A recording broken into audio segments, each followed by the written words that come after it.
On continue dans les lettres de Rabbi Nathan à l'approche de Lag BaOmer.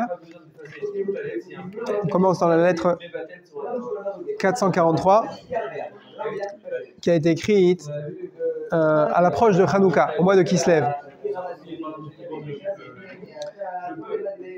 Et là-bas, Rabbi Nathan fait des louanges sur Rashbi, sur le Zohar HaKadosh.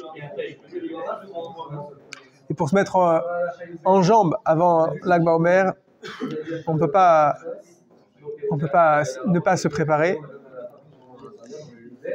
C'est les Avdil, Ben Chaim, les Metim.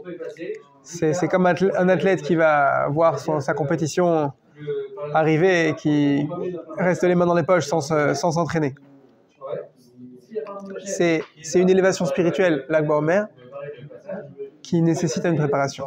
Au moins se rendre compte, au moins entendre que on a besoin du Zohar HaKadosh, qu'on a besoin de la grandeur de Rashbi. Afilu anshe shlomenu hayekarim hanehavim vehaneimim, même les gens qui sont attachés à Rabbi Nathan, qui se réclament de Rabbi Nachman, qui se disent Breslever, donc qui acceptent de se prendre des tomates pourries sur la tête, de se faire huer quand ils amènent leurs enfants au Cheder, de se faire interdire de rejoindre Minyan. C'était monnaie courante pendant quelques temps, pendant quelques 150 ans. Jusqu'au milieu du XXe siècle, c'était monnaie courante. Même ces gens-là, qui sont prêts à donner beaucoup de leur vie pour soutenir les enseignements de Rabbi Nachman,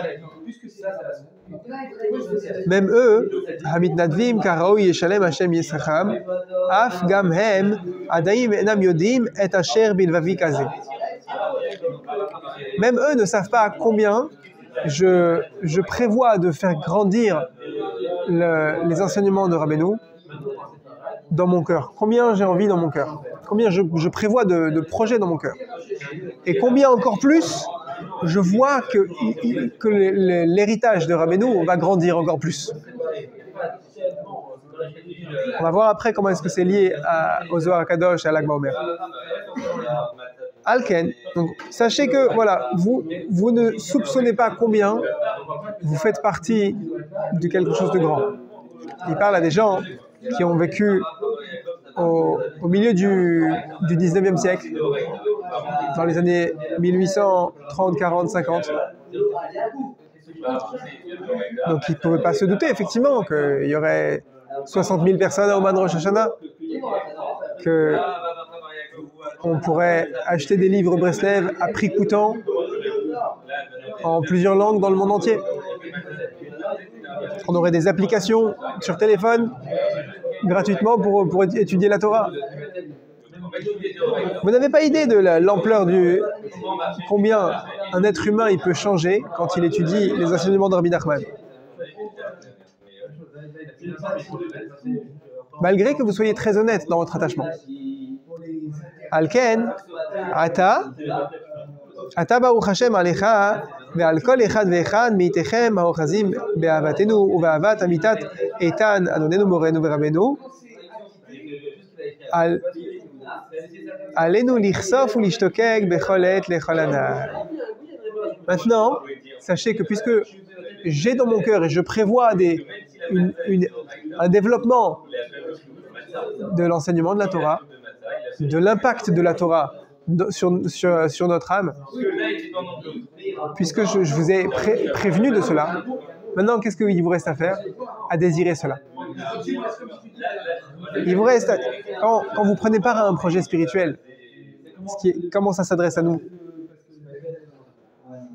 On va rentrer dans Motzei Shabbat, dans Lag BaOmer. Là, on est déjà en train de se préparer. On a goûté à Pesach Sheni, c'est dans les starting blocks de Lag BaOmer.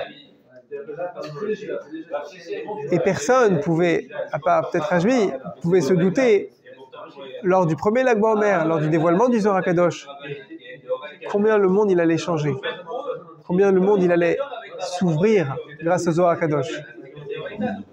Mais ce dont on doit prendre conscience, c'est que chaque Lag BaOmer, le monde reprend une impulsion grâce à cette ouverture que Rajbi a donnée. C'est que le monde entier, chaque Lag BaOmer, il redécolle. Pas pour planer, pour s'améliorer, pour s'éclairer, grâce à Zohar HaKadosh. Et alors, quelle part pour nous? Désirer. Désirer que l'impact de la Torah de Rabbi Shimon Bar Yochai s'améliore encore, touche encore plus de gens, me touche encore plus profondément dans mon cœur. Il y a un maasé, j'ai entendu hier, Rabbi Levi Yitzhak Bender,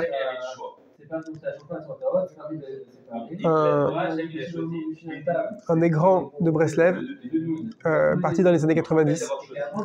Il a pris sur lui une responsabilité terrifiante. Il a publié une lettre dénonçant qu'il y avait des personnes qui s'habillaient avec un manque de pudeur pour aller à Méron, pour aller à Lag BaOmer à Méron à l'époque. Alors, on sait que ça ne fait pas très longtemps qu'il y a une méritza entre les hommes et les femmes à Méron. Mais au prochain, ça a été magnifiquement organisé. Et avant cette méritza, il y avait un mélange. Et dans ce mélange, il y avait des dames qui n'étaient pas sensibles à la valeur, aux normes de la tzniout. Il y a eu un balcon lors de la Hiloula de Rabbi Shimon Bar Yochai qui s'est effondré, tuant 13 personnes. Rabbi Levi Yitzhak Bender a écrit, a publié une lettre. S'il y a eu cette catastrophe, 13 morts, le jour même de la Hiloula de Rabbi Shimon Bar Yochai, la joie de Rabbi Shimon Bar Yochai, c'est parce qu'il y a des dames qui sont mal habillées. Rabbi Levi Yitzhak Bender est parti peu de temps après avoir publié cette lettre. Il est parti de ce monde. Alors, on doit comprendre de là que Rabbi Shimon Bar Yochai, il veut s'occuper en particulier des gens qui ont des choses à réparer. Donc, comment je dois aborder Lag BaOmer? En disant toutes les parties de moi-même dont je ne suis pas fier, où je voudrais me cacher. C'est avec ça que je dois aller à Lag BaOmer. Avec la Emouna, la conviction que Rabbi Shimon Bar Yochai va s'occuper de me nettoyer et de me rendre plus présentable, un juif, plus à même de faire des mitzvot et de les faire avec toute la préparation, tous les habits physiques et les habits dans les actes, dans les paroles et dans les pensées propres à faire une mitzvah. C'est ça que je vais chercher à Lag BaOmer. Mais pour ça, il faut le désirer. Il faut désirer et que ça ait cet impact sur moi et sur le monde. Et comment on fait pour faire ça, pour désirer? Il faut prononcer, il faut dire que vous en avez envie avec votre bouche.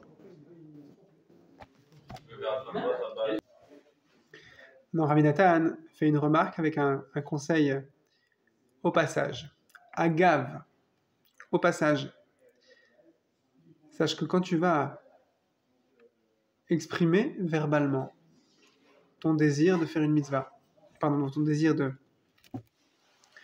t'élever, d'avoir un nouveau départ, et ton désir de voir l'impact ici de Lag BaOmer, alors grâce à ça, Tuchal lefaresh sichatra al chesronotecha beguf venefesh umamon. Grâce à ça, tu pourras mieux faire Hitbodedut des doutes. Souvent on se demande, j'arrive pas à parler à Hachem, je sais pas de quoi parler, je sais pas comment commencer, je sais que j'ai des choses à dire, mais je sais pas, les mots ne viennent pas. Alors Rabbi Nathan il donne un conseil.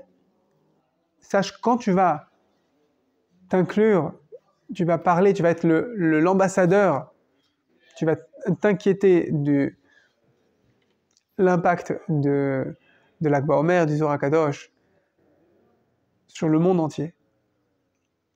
Alors, Kadosh Baruch Hu va t'envoyer les mots pour parler de ce dont toi tu as besoin de parler. Tu pourras développer la discussion avec Hachem, faire tes shuvas, louer Hachem avec tes mots, du fond de ton cœur, sur tous tes manques, prier sur tous tes manques matériels, tes manques psychologiques, tes manques financiers. Et Hachem Yoshiacha, et Hachem t'écoutera et te délivrera de tes problèmes.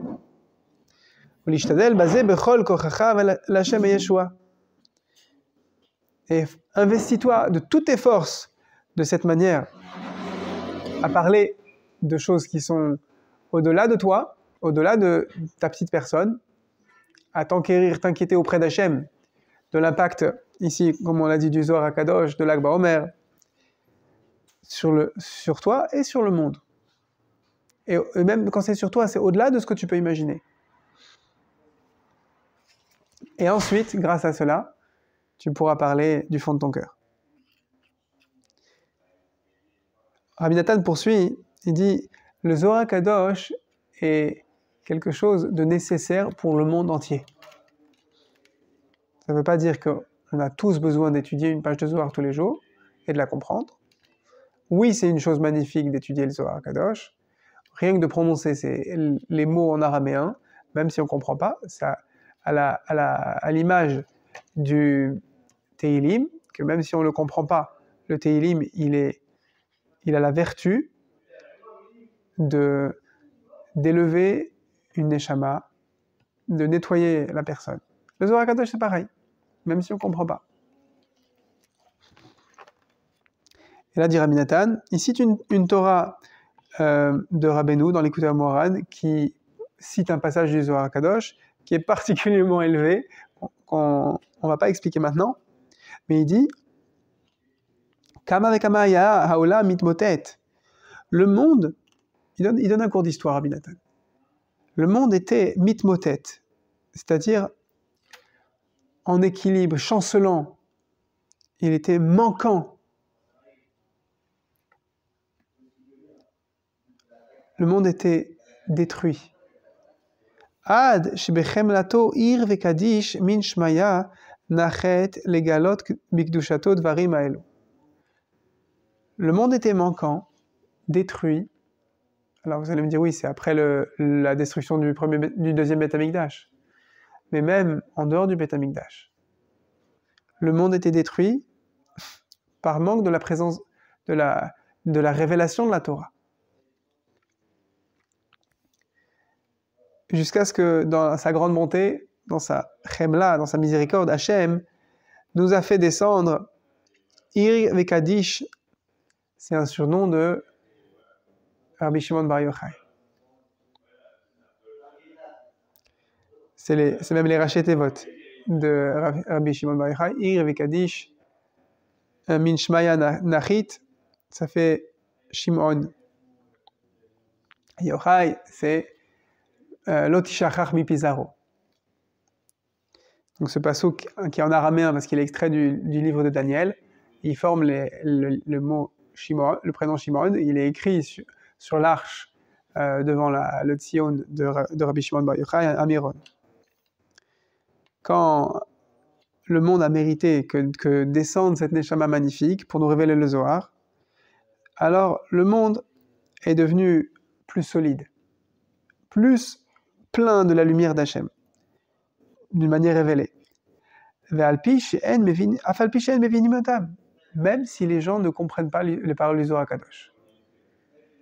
Et il aura fallu quoi? Il aura fallu qu'il y ait des maîtres exceptionnels. Comme on le sait, après Rashbi, il a fallu attendre le Harizal, ensuite le Baal Shem Tov. Et combien de maîtres de la Chassidoute pour continuer à propager, à diffuser, à expliquer les paroles de la Kabbalah dans le Harizal de manière accessible à tout à chacun. C'est ce que chaque Rebbe chassidique s'attelle à faire.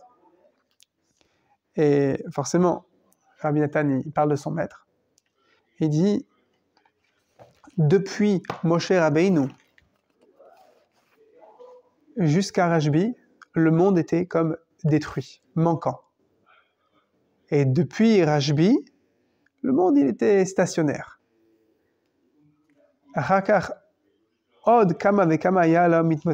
Le monde était encore manquant, mais un peu plus solide grâce au Zohar Kadosh. Quand bien même on ne comprenait pas les paroles.